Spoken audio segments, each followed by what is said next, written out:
this week is Christopher Dickey of Newsweek and the Daily Beast, and Elisabeth Moutet of the Telegraph and Sunday Telegraph.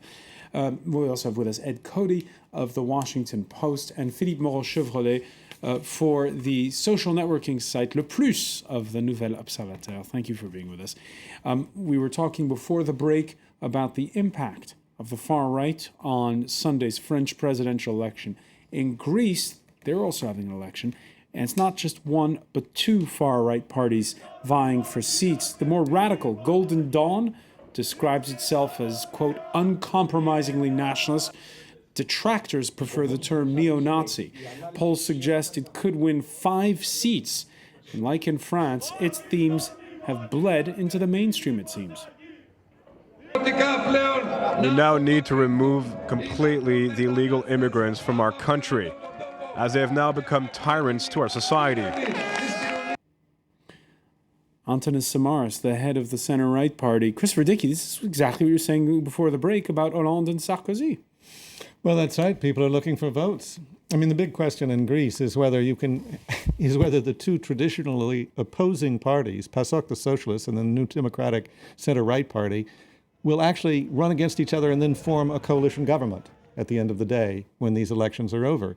They may not have the power to do that if these right-wing parties come on too strong. So they need to get the votes away from them now. Otherwise, we're going to have, in addition to the economic crisis, we're going to have an endless political crisis in Greece. And that's just beginning. So they need those votes, and they'll say anything and do anything to get them right now. Ed Cody, at the outset of this campaign, there'd been a technocratic government that had been put in Greece, and there was the saying that both the center-right and center-left, which have dominated politics in Greece for decades, had been discredited. People were expecting there'd be some kind of new movement that would emerge, and the only ones we're seeing are coming from the extremes. Well, that's that's exactly right, and that's the problem in Greece, and to a certain extent here in France as well. The problem in Greece is that political class, you could call it, between the center-right and the center-left, let the country down. They ran the country into the ground, and they have lost their credibility. And people are casting about for different responses, and in that casting, some cast to the far left, some cast to the far right. But it's very difficult for a center, let's say center-right Greek politician to come now and say to the people, "Please vote for me. I ran your country bankrupt." It's a hard slug for someone like that, and it's easy to understand why people look for extreme solutions. And I lined my pockets while doing so. Because it's also they're both corrupt. Yes. It's, you can get things terribly wrong, and usually the voters won't forgive you for that, but they will have a very long memory in addition to that if a corruption regime has basically reigned over the country for the past 40 years, which is a case of Greece. Philippe Moreau-Chevrolet, the socialist François Hollande and others have been pushing this concept of getting a sort of movement going for growth in Europe. There'd be some kind of new momentum. But these Greek elections, could they also not put a spanner in the work if the strong anti-Europe sentiment really does emerge?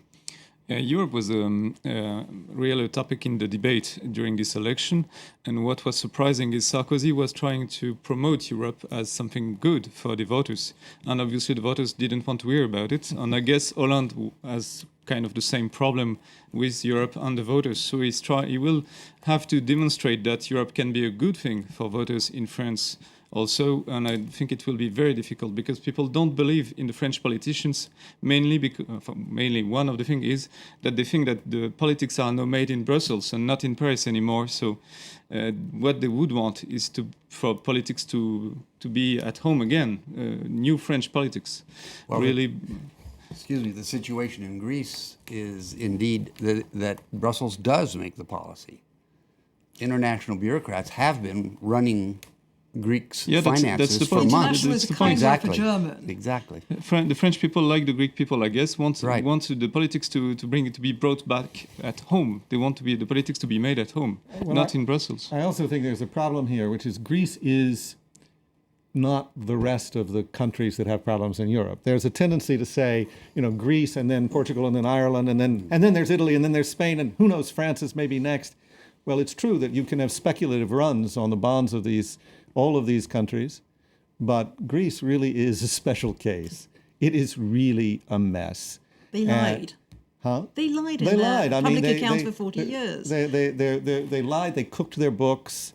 They were unreliable. Yeah, but for the French people, for instance, it's the very symbol of why we should get rid of Europe. The fact that they associate euro with the rise of in the prices, with the inflation. Yeah. We saw a huge inflation after euro was adopted. So in the minds. And Germany didn't. It's just that we let our businesses do it. The one thing that I really was I struck don't with say that it was that's similar to Greece is that Hollande has said that one of the first things, or the first thing he'll do when he takes power, if he wins, is have an audit of all the books, which is what Papandreou did when he took over a few years ago. And all of a sudden, the deficit went from, like 8% to 18%. I don't remember, but on that order of magnitude, it was huge. And of course, then he started blaming everything on his predecessors, which is, I expect, the point of the audit that Hollande is going to have. Yeah. There's another similarity between France and Greece, which is that there's a section of the population, largely young people, who are simply totally disenchanted with the political system as it is. They don't want any part of it. And when they do want a part of it, they are the new recruits for the National Front. But mostly they just stay out of it and abstain. We have, I think, according to the latest polls, 10% of undecideds in France. A lot of those are the young people who haven't decided because they're removed from the political system. I spent a day up in Nantes talking to people. And the number of people, when you got into the younger people, who said, no, I'm not going to vote, or maybe I'll vote, I haven't decided yet, who cares, it doesn't mean anything anyway. It was alarming to hear that in a country where you don't usually hear that, and in a way that was a little bit off-putting, frankly. So we could have surprises in France, we could have surprises in Greece when the result comes out on Sunday. Now talk about bad timing. A week after the UK announced it had slipped back into recession, well, this Thursday they staged local elections. If you're the Tories, well, the good news, Boris Johnson hanging on to London, beating out former Mayor Ken Livingstone. The bad news, the ruling Conservative Liberal Democrat coalition taking a thumping, not just outflanked on the left by Labour, but also on the right by the anti-European fringe party UKIP. Anne-Elisabeth Moutet, again, are we seeing... We've got contradictory things going on here all over Europe, including in this instance, a country that's outside the Eurozone, which is, on the one hand, a rejection of politics, and on the other hand, people are still interested in the process, and especially in France, where we saw 80% turnout in the first round. What's going to happen? What's the long-term effect of something like a party like UKIP gaining ground in these local elections? I think you should. I mean, UKIP is determined, it's anti-European, it's lots of things. It is not the National Front, the British National Party, the BNP. I mean, it is a small right-wing party. It is not illegitimate. It is not unacceptable. You may disagree violently with what they believe in, but they're a party within the English legislative system. The English system, which is a sort of 2 or 3 party system with a first past the post system that's very unjust, has not favoured these little parties historically, and very rarely have they been in government. And I think we're still far from having UKIP in government. But they do express a majority feeling of the British who are basically anti-Europe. I said the British, actually the English, the Scots are for Europe, some of the Welsh are, not all of them, and the Irish are for anything that isn't sort of Britain. So it's really an English thing, but it's a very strong thing, and it's a majority feeling in the country that Europe is going to damage the British way of life, whereas lots of countries, the Italians thought that Europe was wonderful because it was going to moralize a system that could not self-moralize, and that's one of the main things. So it's normal, especially in local elections, intermediary elections. That for the incumbents to take a bit of a pasting. What's interesting here is, with voters expressing displeasure, the Prime Minister sticking to script this Friday and talking about austerity. These are difficult times and there aren't easy answers. What we have to do is take the difficult decisions to deal with the debt, the deficit and the broken economy that we inherited. And we'll go on making those decisions because we've got to do the right thing for our country. Is that a smart move politically by David Cameron?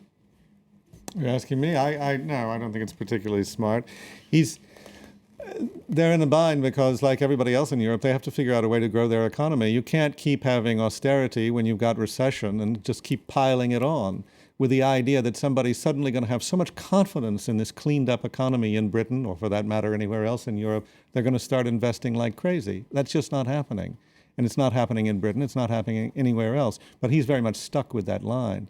On the other hand, I will give it to Cameron and indeed to George Osborne, as Chancellor of the Exchequer. When they talk about Europe, oddly enough, they're the first ones to say that the Germans have to be more generous with the rest of Europe, that they have to be giving away more money. They say that if you're going to be part of this federation, you've got to spread the money around much more than you do, which is, of course, maybe why we're not part of the Eurozone. All right, and if you thought the timing of the UK local elections was unfortunate for those in power, let's talk about a timing issue on another continent. The long-scheduled visit to China by the U.S. Secretary of State and the Treasury Secretary, Hillary Clinton, Tim Geithner, arriving just after blind activist Chen Guangzheng stepped into the U.S. Embassy after escaping house arrest in northeastern Shandong province. Washington thought the issue had been resolved when Chen, it said, went to hospital of his own volition to have his ailing foot tended to. But that was before he spoke to reporters. 我非常希望中国政府能够履行中美签署的这个协议。那你现在主要的想法还是要去美国是吗？对，现在我还是想离开一个阶段吧。Again, incredibly, the timing of this spectacular affair. Yes, you know, the problem often is, and we saw it demonstrated here to a dramatic degree, is that the United States and any other government, as far as that goes, when they deal with China, they have to deal with the foreign ministry. But the foreign ministry is part of a government, and the government doesn't rule China. It's the Communist Party that rules China. So the contacts they have are not with the people who make the decisions. So the fact that they had assurances from the foreign ministry, their interlocutors. But isn't there back channel discussions between well, those? sometimes yes, sometimes no. Is the man authorized to say yes, or does he say yes before he's authorized? You don't know. You don't know. And clearly in this case, what happened was that they said yes. The American diplomats said, this is the situation. On that basis, Chen decided to leave. Then he got to the hospital, talked with his wife, talked with his lawyer, and said, wait a minute, I'm going to get in trouble here because the security people are not in on the deal. And that's when the spanner got thrown into the works. All right, let's see how the International Herald Tribune cartoonist Patrick Chapat painted the scene this Friday in the newspaper. You see the image there of Chen being accompanied by Hillary Clinton across the street, and there waiting for him are the security officials to pick him up. The U.S. Secretary of State, it's making for a difficult juggling act at every press conference she staged in Beijing. You know, we have disagreements on issues as well. Human rights, which we raise in all of our dialogues, is one we are continuing to work on. We have become able to talk about everything without endangering the future of the relationship. Yeah, can you translate that from diplomaticese, Christopher? Well, precisely the problem is that when you have a figure like Chen in the middle of this, it's not just talking. It's a concrete person, a thing that requires action. Either he goes to jail, he doesn't go to jail. He gets out of China, he doesn't get out of China. He's arrested, he's not arrested. These are all concrete things. Talking about them doesn't make them go away. And what she's really saying is that we're used to talking in private, whether with the foreign ministry or with the back channels. We're not used to having the glare of publicity on this. So we're used to a situation where we go and say, we talked about human rights. We had a frank and fruitful discussion, as they always say in diplomacy.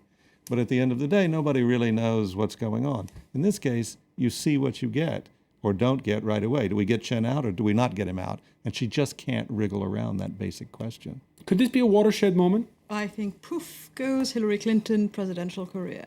Whoa. I think this will come back to haunt her unless they get him out of China and into America soon enough. Ed Cody, what's going to happen now to Chen? Well, The Americans say they have guarantees, or at least semi-guarantees, that he will be given a passport and allowed to leave to continue his studies overseas. From whom did they get that authorization? And does that authorization reflect a decision made by the standing committee and so on, the Politburo? That's the question. Are the Chinese going to let him out? Is it in their interest? Well, yeah. The problem is, you and I can decide what might be in their interest, but they might have a totally different definition of what's in their interest. You saw this very firm declaration from the foreign ministry where they talked about how they were pushed around, they didn't like it, and they wanted an apology and so on.